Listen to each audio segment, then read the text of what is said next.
At 20, I became known for two things. First, I weighed over 200 pounds. Yet, I still ended up dating Christian Fairmont, the coldest and most unattainable man in our circle. Second, I turned down Christian's proposal, changed my name, left the country, and became the one woman no one dared mention.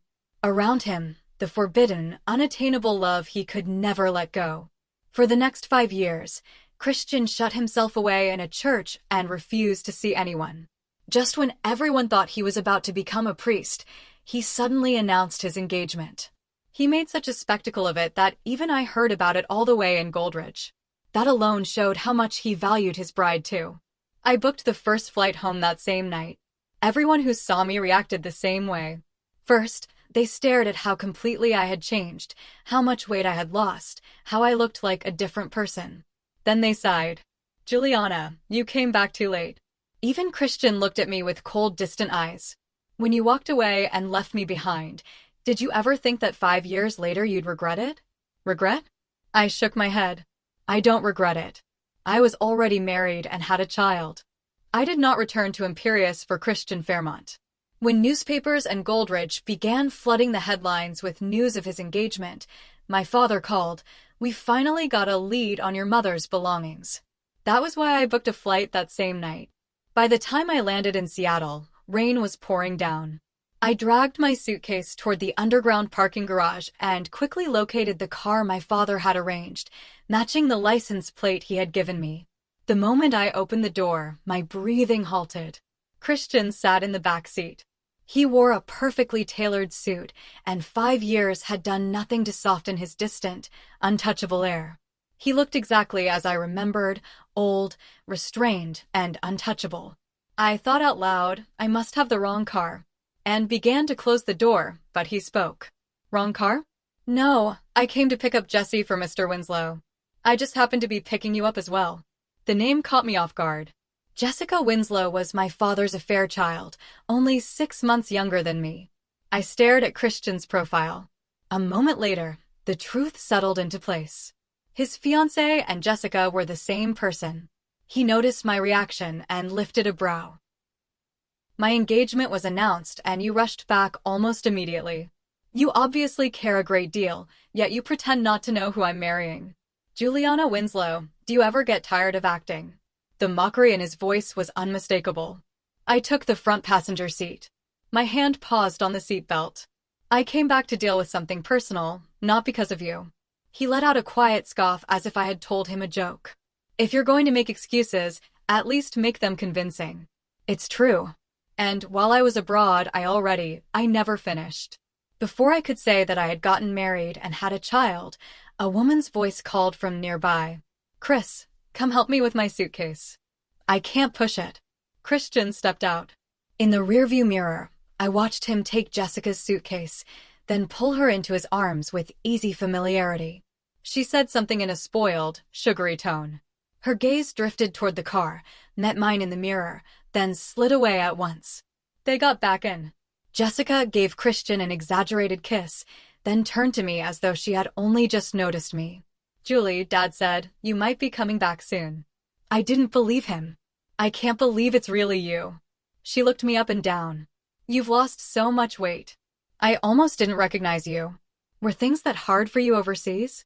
Since you're back this time, maybe you should stay. Chris and I are getting married soon. You can come to the wedding." Her voice trailed off. Then the color drained from her face. "Julie, you didn't come back to steal the groom. Did you?" I almost laughed in disbelief.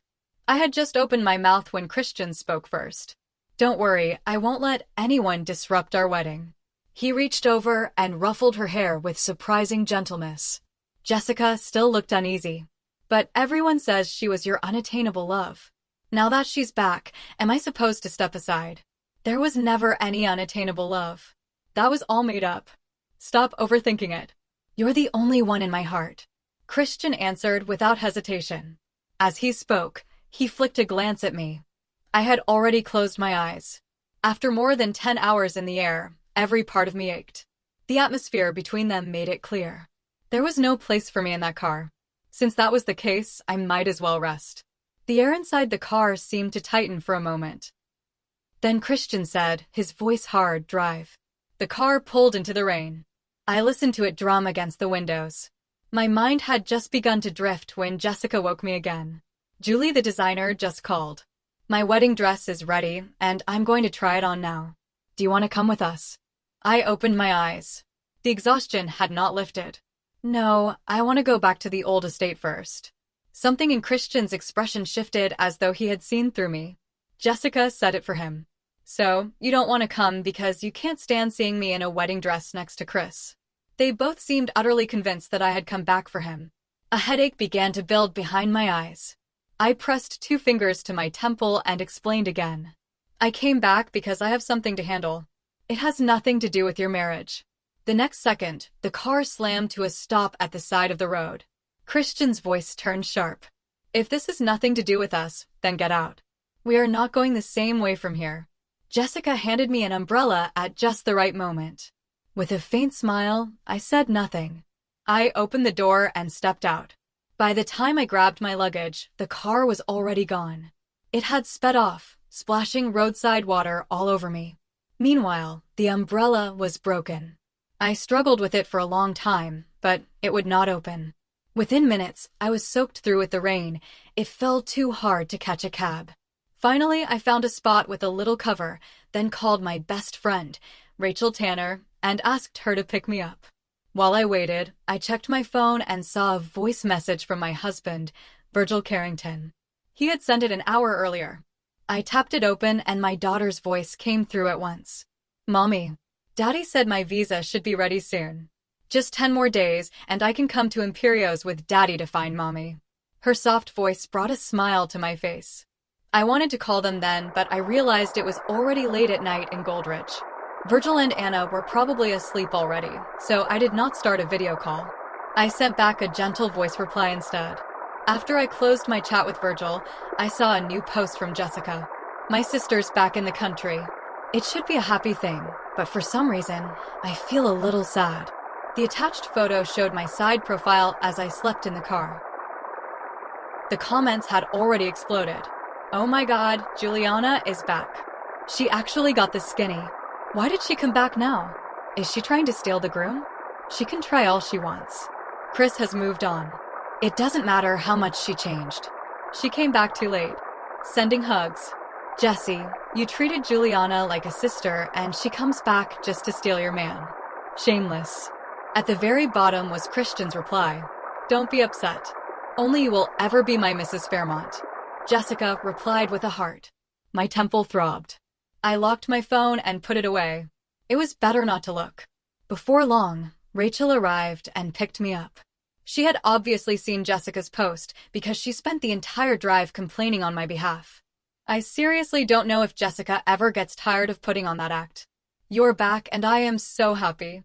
Did she forget that she and her mother drove you out of the Winslow family and stole your engagement? She rolled her eyes so hard I almost left. Good thing the Carringtons weren't blind. The second they found out your father had swapped the engagement to Jessica, they ended it outright. But Christian really is blind. I thought after living in a church for 5 years, he must have been deeply devoted to you. Who knew he would end up engaged to Jessica? Of all people. I smiled faintly. Christian was never devoted to me. The one he always wanted to marry was Jessica. Rachel's eyes flew wide open. How's that possible? He treated you so well back then, didn't he?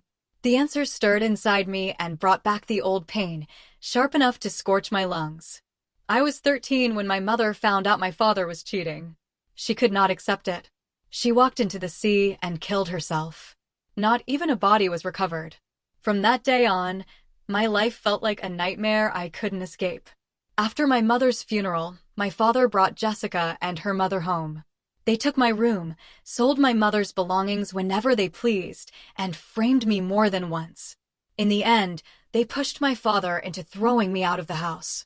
I had no choice but to move into Nazir, the old district, into damp rooms that smelled of mildew. Not long after, a doctor diagnosed me with severe psychological issues. The medication caused my weight to climb until I reached 200 pounds. My father found me embarrassing, so he stopped caring about what happened to me. Then Christian appeared and pulled me out of that nightmare. He was the heir to the Fairmont family, the untouchable prize no one could reach. Yet he moved into the old district just to live next door to me. When people mocked my size, he stood in front of me and shut them down. He accompanied me to see my psychiatrist. When he learned that part of my illness came from growing up without love, he opened his arms without hesitation. "Juliana, be with me. I will love you." That was the only warmth I touched. In the 7 years after my mother died, I fell for Christian so completely that I never tried to resist. When my father demanded that I give up my engagement to the Carrington heir and hand it to Jessica, I agreed without hesitation. It did not matter as long as I had Christian. I thought I had enough.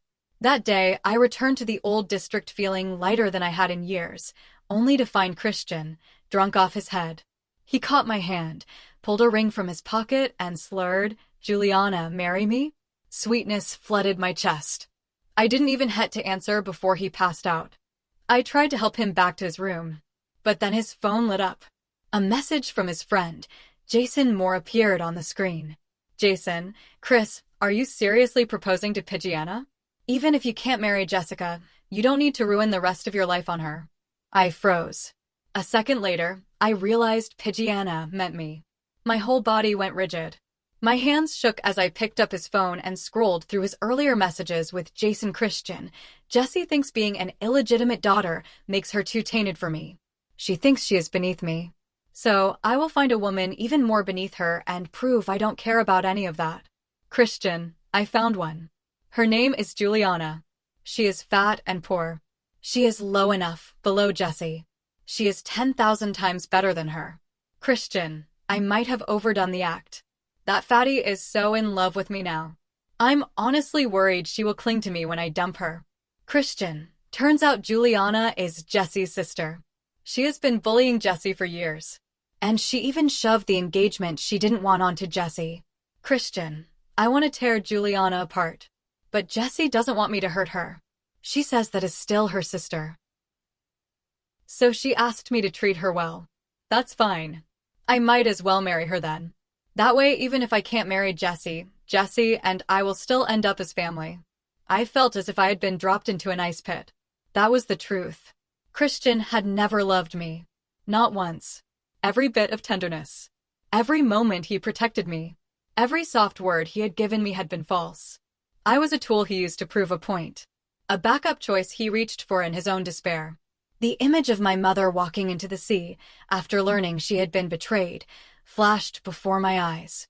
I clutched my aching chest as tears streamed down my face. That same night, I booked a flight out of the country and changed my name. From that moment on, Christian and I had nothing to do with each other. Julie. Rachel's voice pulled me back to the present. We're here. I turned my head and saw the familiar estate. A dozen emotions hit me at once. Ever since they threw me out at 13, I had not returned. It has been 12 years. I walked in. My father sat on the living room sofa. The moment he saw me, his expression changed. You've lost weight. I nodded. I had no interest in small talk. You were so mysterious on the phone. Can you tell me about my mother's things now? No rush. Go sleep off the jet lag first, he said. I was exhausted enough that I did not argue. I followed the housekeeper to a guest room. When I woke, it was already noon the next day. I headed downstairs for something to eat, but the moment I reached the landing, I heard laughter spilling from the living room. Things moved fast, but every proper step will still be followed. Jessie will not be slighted. It was Christian's mother talking and smiling. She slid a jade bracelet onto Jessica's wrist, the kind the Fairmont family gave its daughters-in-law. Jessica looked down at it, delighted and shy. At once, she lifted her hand to show Christian, but he only gave it a bland glance. I looked across the room. The Winslows and Fairmonts sat together on the sofas. I was about to circle around and head for the kitchen when Jessica called out to me, Jessie, you're awake. We're talking about the wedding. Do you want to listen too? Actually, I still need a bridesmaid. Why don't you help me out? I stopped. I turned and looked at her. The hand with the bracelet remained raised as if she were afraid I might miss it. Christian sat beside her. His face looked as cold as ever. Yet, I still had the strange feeling he was waiting for my answer. I looked away and spoke evenly. I'm married. I have a child. I can't be your bridesmaid. The teacup in Christian's hand halted halfway to his mouth. The faint clink of porcelain against the saucer was the only sound that pierced the sudden suffocating silence of the living room. For a long second, nobody breathed. Jessica's hand, still raised to show off her jade bracelet, slowly lowered. The manufactured sweetness on her face curdled into genuine shock. "Married?" she echoed, her voice thinning. "Julie, what are you talking about? You've been gone for 5 years. You just married some foreigner." "My husband's nationality isn't relevant, Jessica," I said, my tone as flat as glass. I looked past her to Mrs. Fairmont, who was staring at me with wide, scandalized eyes. "Congratulations on engagement. Please excuse me. I'm going to get some water." I turned toward the kitchen, but Christian's voice snapped through the air like a whip. "Who?" I paused, glancing back over my shoulder. Christian had set his teacup down. His knuckles were bone white. The aristocratic, untouchable mask he wore so perfectly had fractured, revealing something dark and volatile underneath. "I asked," Christian said, his voice dangerously low. "Who did you marry?" "A man who loves me," I answered simply. "Someone you don't know." I didn't wait for his reply. I walked into the kitchen, poured myself a glass of iced water, and drank it down, letting the cold ground me. I could hear the hushed, frantic whispering from the living room, followed by the heavy, deliberate sound of Christian's footsteps leaving the house. The front door slammed. 10 minutes later, my father summoned me to his study. He was standing by the window, smoking a cigar. The years had thinned his hair, but not his audacity. "Married?" he sneered, not bothering to turn around. "You return after 5 years, entirely transformed, and immediately drop a bomb to humiliate your sister in front of her future mother-in-law." "I merely stated a fact because she asked me to be a bridesmaid," I said, taking a seat on the leather sofa without being offered one. "I didn't come here to play house, Dad. You said you had a lead on my mother's belongings. The paintings, her jewelry, her diaries. Where are they?" My father finally turned. He looked at me, his eyes calculating. "Your mother's things are in a secure vault. But before I hand over the key, we need to discuss reality, Juliana." "Reality. Jessica is marrying into the Fairmont family. It is the most important alliance we have ever secured," he said, taking a slow drag of a cigar. "But the Fairmonts are traditional. They care about background. They know Jessica's mother wasn't my first wife. To ensure Jessica enters that family with her head held high, she needs a substantial dowry." I let out a dry, incredulous laugh. "And what does that have to do with me?" "I want you to sign over your shares of the Winslow Corporation to Jessica. The 15% your mother left you." He walked to his desk and tapped a manila folder. "Sign this, and you get the vault key. Refuse, and those diaries and paintings will be incinerated by morning." A cold fury settled in my chest, replacing the exhaustion of the jet lag. He wasn't a father. He was a parasite. He had watched me nearly destroy myself, allowed his mistress and bastard daughter to run me out of my own home. And now he was trying to extort me using a dead woman's memory. I stood up. I didn't yell. I didn't cry. The 200 pounds, terrified, unloved girl he remembered was dead. "You have until Friday," I said softly. My father frowned. "What?" "Friday at noon. You will give me my mother's belongings. Every single piece." I stepped closer to his desk, looking him dead in the eye. "If you don't, I will introduce you to my husband's lawyers. And trust me, Richard, when they are done with you, the Winslow Corporation will be nothing but ash, and the Fairmonts won't touch Jessica with a 10-foot pole." I turned and walked out, ignoring his furious shouting behind me. I didn't stay at the estate. I packed my single suitcase and booked a suite at the Grand Regus downtown. Once I was settled, I pulled out my laptop. I needed to move fast. I dialed Virgil. He picked up on the first ring. "Is my favorite girl missing me already?" His deep, resonant voice flowed through the speaker, instantly unraveling the knot of tension at the base of my neck. "Always," I murmured, leaning back in my chair. "Virgil, I need a favor. I need you to look into the Winslow Corporation's current financial standing, specifically debt. I have a feeling my father's desperation for Jessica's dowry isn't just about pride." "Done," Virgil said, his tone shifting instantly from warm husband to the ruthless apex predator of the corporate world. "Are they giving you trouble?" Because I can bump Anna's visa and fly my private jet out there tonight. Not yet, I smiled.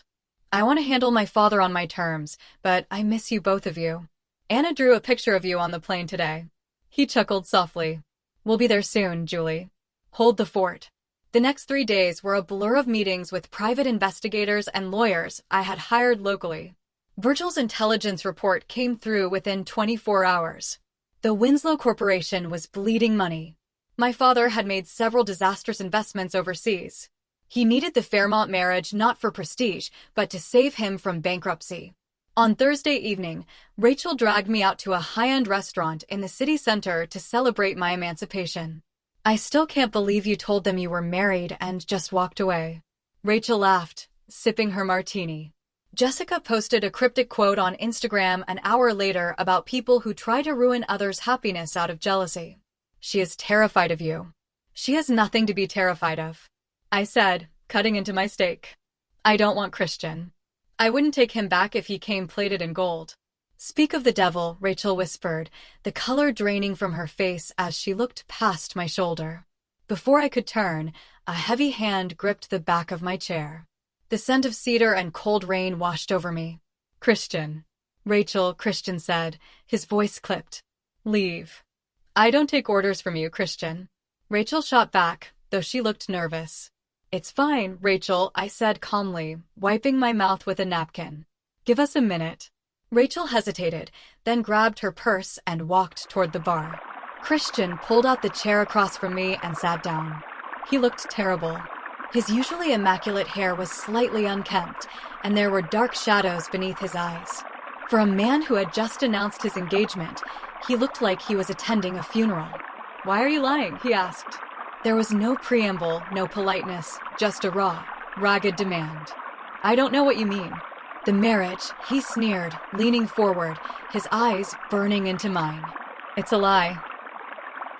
You expect me to believe you went abroad, magically lost all that weight, cured yourself, and found a husband?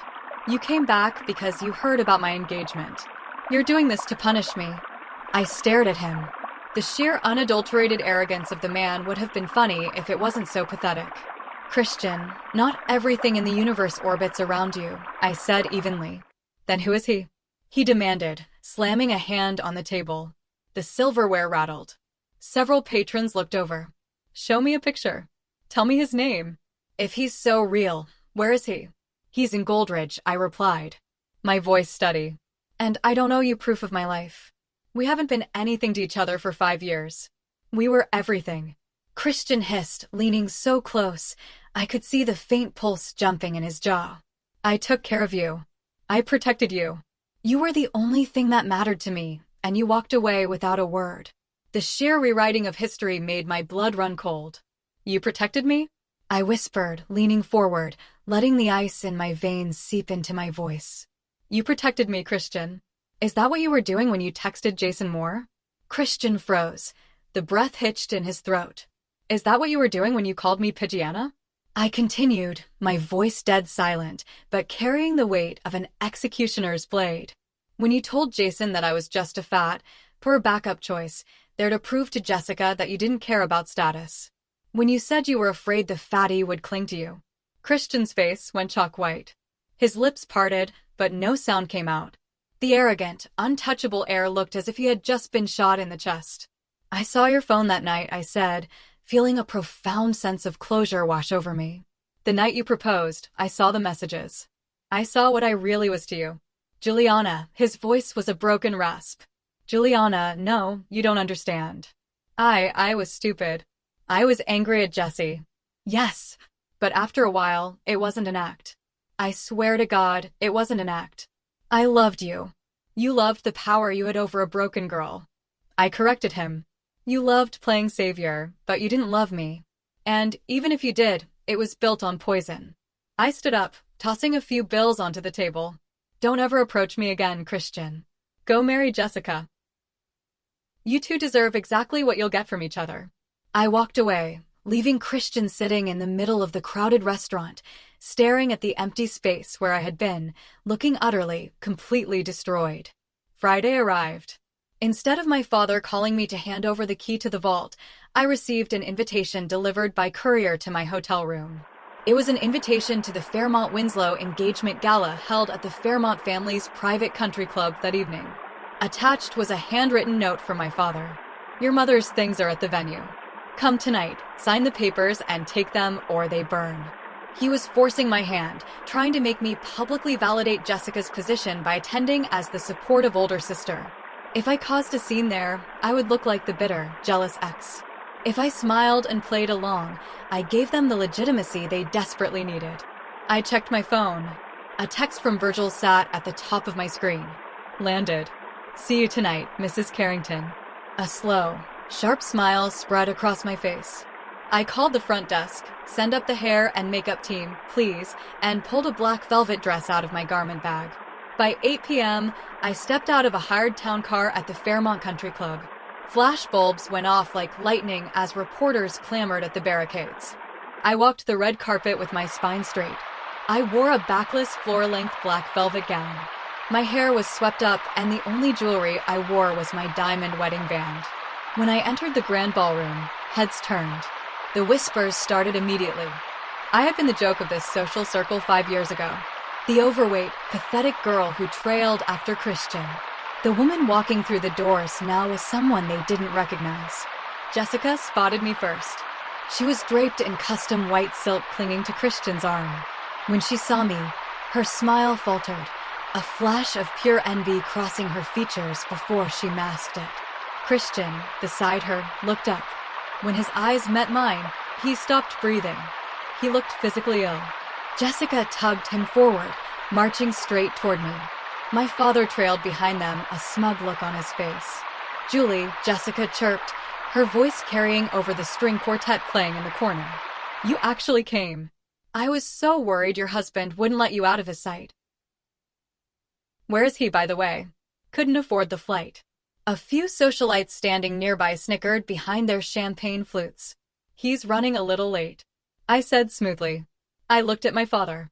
"The key, Richard." My father pulled a folded document from his breast pocket. "Sign the transfer of shares first, Juliana. We do this cleanly." "I told you I'm not giving Jessica my mother shares," I said, my voice carrying. "I am here for the belongings you stole." Jessica let out a dramatic sigh. "Julie, please don't do this tonight. Don't make a scene because you're still hung up on Chris.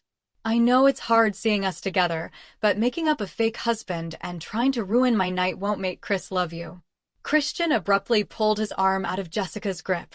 "Shut up, Jessie," he muttered, his voice ragged. Jessica blinked, stunned. "Chris," before anyone could say another word, the heavy double oak doors of the ballroom swung open with a resounding thud. The string quartet faltered and stopped. The room went dead silent. A man walked in. He was tall, broad-shouldered, and exuded an aura of such absolute, terrifying authority that the crowd instinctively parted for him. He wore a bespoke charcoal suit, his dark eyes sweeping the room with the casual indifference of a king surveying a lesser kingdom. In his arms, dressed in a tiny, ruffled dress, was a 3-year-old girl with my eyes and his dark hair. Virgil Carrington. The Carrington family was old money. The Fairmonts were rich, but the Carringtons owned the banks the Fairmonts borrowed from. Virgil was a ghost in these circles, a man who operated on a global scale and rarely bothered with local society politics. My father's jaw dropped. The cigar practically fell from his fingers. Anna spotted me instantly. Her face lit up. "Mommy." The word echoed in the silent ballroom like a gunshot. Virgil strode directly to me. The crowd watched in stunned, breathless silence.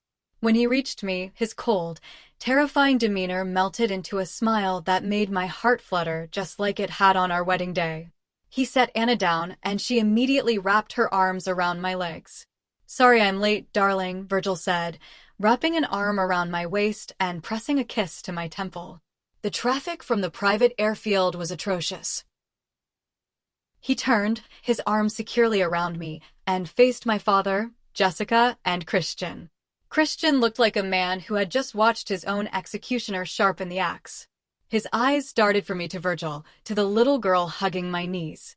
The realization of what I had said, "I'm married.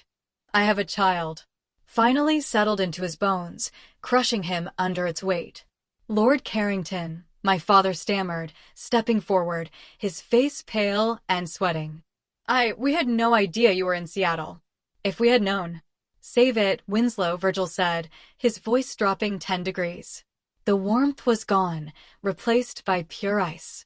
"I'm not here for your cheap champagne. I'm here because my wife told me her father was attempting to extort her." The whispers and the crowd exploded. "His wife, Juliana Winslow, is married to Virgil Carrington."